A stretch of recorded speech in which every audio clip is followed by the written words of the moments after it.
ಗಂಟೆಗೆ ಬಸ್ ಬರ್ತದೆ. ನಾವು ಯಾರನ್ನ ಕೇಳೋದು ಸರ್? ಟೈಮಿಗೆ ಸರಿ ಬಸ್ ಬಿಟ್ಟಿದ್ದೀರಿ ಅಂತ ಹೇಳ್ತೀರಿ. ಎಲ್ಲುಂಟು ಸರ್ ಟೈಮಿಂಗು?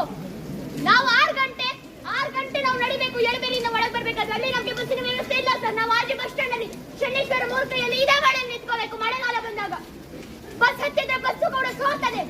ಬಸ್ ಅಲ್ಲಿ ಕೊಡೆ ಹಾಕಿ ಕೂರುದ? ಬಸ್ಸು ಕೂಡ ಸರಿ ಇಲ್ಲ ಸರ್. ಒಂದೇ ಬಸ್ ಇರುವುದು 8 ಗಂಟೆಗೆ ಒಂದು ಬಸ್ಸು, ಅದಾದ್ಮೇಲೆ ಇರುವುದು 9 ಕಾಲಿಗೆ, 9 ಗಂಟೆ 10 ಗಂಟೆಗೆ. ಅದು ಪ್ರೈವೇಟ್ ಕೂಡ, ಅದು ಪ್ರೈವೇಟ್. ಪಾಸ್ ಮಾಡಿಸಲು ಏನ್ ಮಾಡ್ಬೇಕು ನಾವು? ನಾನು ಹೆಣ್ಣು ಹೌದು, ನನಗೆ ಫ್ರೀ ಬಸ್ ಉಂಟು ಅಂತ ಹೇಳ್ಬೋದು ಸರ್ ನೀವು. ಆದ್ರೆ ನಾವು ಮೊದಲು ಪಿಯುಗೆ ಹೋಗ್ಬೇಕಾದ್ರೆ ನಾವು ಪಾಸ್ ಮಾಡಿ ಹೋಗಿದ್ದೇವೆ ಸರ್. ನಮಗೆ ಫ್ರೀ ಬಸ್ ಫೆಸಿಲಿಟಿ ಬೇಡವೇ ಬೇಡ. ಬೇಗ ಯಾರಿಗಾದ್ರೂ ಹೆಣ್ಮಕ್ಳಿಗೆ ಫ್ರೀ ಬಸ್ ಫೆಸಿಲಿಟಿ ಬೇಕಾ? ಬೇಡ ಬೇಡ ಬೇಡ ಸರ್. ನಾವು ಹೇಳ್ತೇವೆ ನಮ್ಗೆ ಬೇಡ. ನಮ್ಗೆ ವಿದ್ಯೆ ಬೇಕು ಸರ್, ನಮ್ಗೆ ವಿದ್ಯೆ ಬೇಕು. ನಾವು ಕಾಲೇಜಿಗೆ 10ವರೆಗೆ ಹೋದ್ರೆ ನಮ್ಮನ್ನು ಸೇರಿಸುವುದಿಲ್ಲ, ಗೇಟ್ ಬಾಗಿಲು ತೆಗೆಯುವುದಿಲ್ಲ, ವಾಚ್ಮೆನ್ ಒಳಗೆ ಬಿಡುವುದಿಲ್ಲ ಸರ್. ಇದಕ್ಕೆ ಯಾರು ಸರ್ ನ್ಯಾಯ ಕೊಡುದು? ನೀವು ಹೇಳ್ತೀರಿ